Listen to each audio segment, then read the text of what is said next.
নমস্কার। মুক্ত কণ্ঠর পক্ষ থেকে আপনার কথা নিয়ে আমি আশিস বসু বলছি। ভাইপোর তো একটা ভালো সুযোগ হয়ে গেল। এখন সিআইডি তলব, ইডি, সিবিআই সবার তলব উনি এড়িয়ে যেতে পারবেন অসুস্থ বলে। কালকে উনি অনেক চেষ্টা করেছিলেন যে অন্তত বেলভিউতে ভর্তিটা যাতে হয়ে যায়, কিন্তু দুঃখের বিষয় ওনার ওখানকার ডাক্তাররা বিচার করে দেখেছেন যে তো সেই রকম কোনো ইনজুরি নেই, তাহলে একে শুধু শুধু ভর্তি করা হবে কেন? তারা ভর্তি করেননি। ঋষিমণি সাংবাদিকদের সামনে বললেন, হসপিটাল আমরা বাড়িতে নিয়ে যাচ্ছি, বাড়িতেই সব ব্যবস্থা হবে, হসপিটালের যাবতীয় সুযোগ সুবিধা আমি বাড়িতেই করে নিচ্ছি। মানে মানে লম্বা সময় ধরে চললো এবার এই নাটক আর এই অভিনয়। ইডি, সিবিআই, সিআইডি, কর্পোরেশন সবার হাত থেকে বাঁচার জন্য একটা খুব সুন্দর ব্যবস্থা। যদিও কাল যে ঘটনাটা ঘটেছে সেটা উপযুক্তই হয়েছে, কারণ যে যেমন তার তো তেমন সাজা হবে। তবে আশা করব আগামী দিনগুলোয় কৃষ্ণমণিও যেন ভাইপোর সাথেই গৃহবন্দী থাকেন, কারণ বাইরে বেরোলে এই বিক্ষোভের সম্মুখীন ওনাকেও হতে পারে। কারণ মানুষ ক্ষুব্ধ হয়ে আছে, এই জনরোষকে একটা রাজনৈতিক রং দিয়ে উনি এখন অনেক কিছুই বলছেন। ওনার রাজত্বকালে যে ঘটনাগুলো ঘটেছে তখন সেগুলোর সাথে যদি একবার ফ্ল্যাশব্যাক উনি মিলিয়ে দেখেন, তাহলে নিশ্চয়ই উনি লজ্জা পাবেন। যদিও ওনার লজ্জা বলে কিছু নেই, বলে লাভ নেই। যাই হোক, কারোর কোনো শারীরিক ক্ষতি হোক এটা কেউই চায় না, আমিও চাই না। আমিও চাই অভিষেক ব্যানার্জি সুস্থ হয়ে উঠুন দ্রুত, কিন্তু উনি সুস্থ হয়ে উঠেও নাটক করবেন অসুস্থতা। কালকে একটা নর্মাল স্যালাইন আর একটা পেন কিলার দেওয়া হয়েছে ওনাকে। প্রেসক্রিপশনটা যেটা দেখাচ্ছিল গণমাধ্যমে, ওই সংবাদ মাধ্যমে, সেটা দেখেই আমি বলছি। এবং কিছু সাক্ষাৎকারও দেখলাম, কিছু বিশিষ্ট মানুষের মন্তব্য শুনলাম, তার থেকে যেটা বুঝলাম সেটাই আপনাদের বলছি।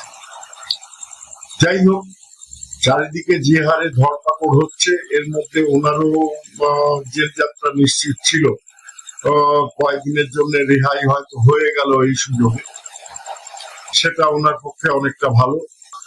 কিন্তু জনগণ ক্ষেপে আছে, জনগণ ছাড়ার মুডে নেই, কাউকেই ছাড়তে চাইছে না। তো সেই ক্ষেত্রে কি আর বলবো, এদিকে তো সেই বিরোধী দলনেতা নির্বাচনের যে সম্মতি সই, সেটাও নাকি জাল হয়েছে। অভ্যাস তো ছাড়তে পারে না, কয়লা ধুলেও ময়লা যায় না। তো সেই রকম স্বভাব, সেটা তো আর পরিবর্তন হবে না। ওখানেও সই জাল করেছে, যে বাড়িতে ছিল উপস্থিতি হয়নি তারও ওখানে সই করা। কি অদ্ভুত! চলছে, চলবে। এদিকে রেল উৎখাত করছে, তাই নিয়ে রেলের জমিতে ঘর বানিয়ে ভাড়া দিয়ে মাসে 50-60 হাজার টাকা ইনকাম হচ্ছিল, তাদের ভাড়া চলে গেল। এদের জন্য অবশ্য এদের পক্ষ হয়ে প্রতিবাদ করার জন্য শতরূপ বাবু আছেন, বিকাশ বাবু আছেন। এখন দেখা যাক, অভিষেকের এই ঘটনা নিয়ে তো দিদিমণি বলেছেন উনি কোর্টে যাবেন, অভিষেকও বলেছে কোর্টে যাবে। এখন কোর্টে হয়তো আমরা দেখতে পাবো। এখন তো আর কপিল সিব্বল, অভিষেক মনু সিংহীকে পাওয়া যাবে না, কারণ ওরা তো পয়সা ছাড়া আসবে। এখন বিকাশ বাবুই ভরসা, বিকাশ বাবু অবশ্যই ওনাদের পাশে দাঁড়াবেন। আরে যাই পাক, লাড্ডু যেটা সেটাও তো জুটবে, উনি ওতেই মোটামুটি ম্যানেজ করে নেবেন বলে আশা করা যাচ্ছে। আর অন্নপূর্ণার ভান্ডার নিয়ে যে একটা বিভ্রান্তি সৃষ্টি হয়েছিল, সেটা অনেকটা কেটে গেছে। কারণ এই অন্নপূর্ণা ভান্ডারে যে তথ্যগুলো চাওয়া হয়েছে, এটা সরকারের কাছে এটা ডিজিটালি সংরক্ষিত থাকবে। পরবর্তীকালে আপনাদের যে সুযোগ সুবিধাগুলো আসবে সেগুলো যাতে আপনারা সহজে পেতে পারেন, তার জন্য তখন এই ডিজিটাল ব্যাংক থেকে এরা আপনার তথ্যগুলো নেয়। এবার আপনি 3,000 টাকা করে প্রতি মাসে পাবেন, মানে 36,000 টাকা বছরে পাবেন। তার জন্য যদি 12 পৃষ্ঠার একটা ফর্দ আপনাকে আহ, পূরণ করতে হয়, তার তো খুব একটা কষ্ট হওয়ার কথা না। যেখানে সরকার বলেছে তারাই সাহায্য করবে প্রত্যেককে। আর 12 মাস টাকা নেবেন আর 12 পৃষ্ঠার ফর্ম ভরতেই যত কষ্ট। এই যে রেশন নিতে গিয়ে যে লাইনটা দেন তাতে কষ্ট হয় না, তখন যত কিছু ফিল আপ করতে হয় তখন কষ্ট হয়, যত কষ্ট এই ফর্ম ফিল আপ। যাই হোক, সেটা আপনাদের ব্যাপার, আপনারা যারা মনে করবেন নেবেন না তারা ফর্ম ফিল আপ করবেন না। এ তো মাথার দিব্যি দেয়নি যে আপনাকে নিতেই হবে। তবে এটা স্বচ্ছতা আসা উচিত। দেখা গেছে মুর্শিদাবাদে বেশ কয়েকজনই এইরকম পুরুষ, তারা লক্ষ্মী সেজে লক্ষ্মীর ভান্ডারের টাকা নিয়ে গেছে দীর্ঘদিন। প্রচুর বাংলাদেশি আছে, প্রচুর রোহিঙ্গা আছে যারা এই সুযোগ সুবিধা এতদিন নিয়ে এসছে। তো সেই ক্ষেত্রে সরকারের টাকা যাতে নষ্ট না হয়, সেই ক্ষেত্রে আপনারও সহযোগিতার প্রয়োজন, কারণ সরকারের টাকা মানে আপনার দেওয়া ট্যাক্সের টাকা। এটাও আপনারা নিশ্চয়ই মাথায় রাখবেন। আপনারা সবাই বুদ্ধি সম্পন্ন, শুভবুদ্ধি সম্পন্ন মানুষ এবং শিক্ষিত, জ্ঞানী, গুণী। তবে সেই জ্ঞানী, গুণী, বুদ্ধিজীবীদের কিন্তু কোনো খোঁজ পাওয়া যাচ্ছে না।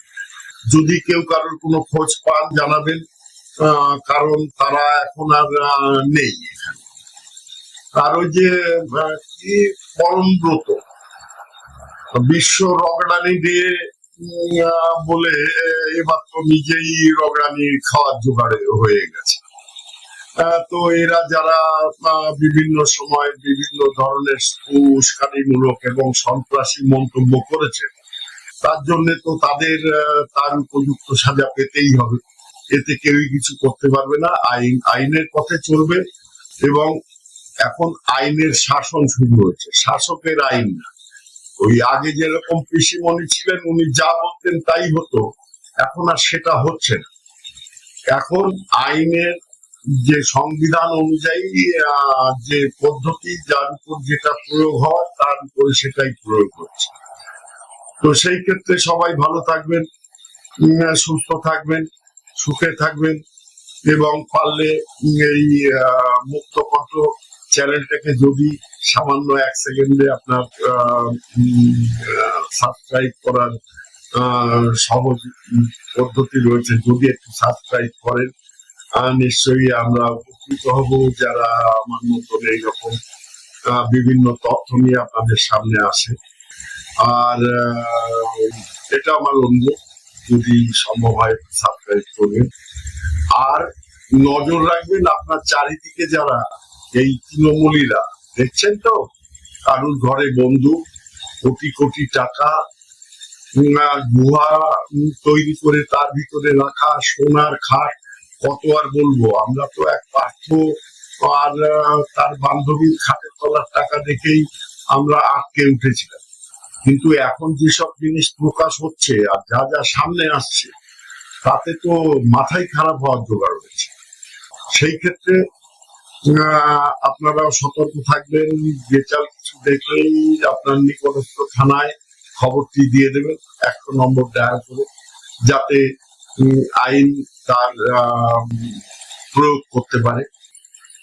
আর যেসব নেতা নেত্রী কিছু তো সদ্য বিজেপি হয়েছেন, তারা সঞ্চি কারখানা এবং বিভিন্ন শিল্পপতিদের কাছে বিজেপির প্যাড স্ট্যাম্প নকল করে টাকা চাইছে, এগুলো বন্ধ হওয়া দরকার।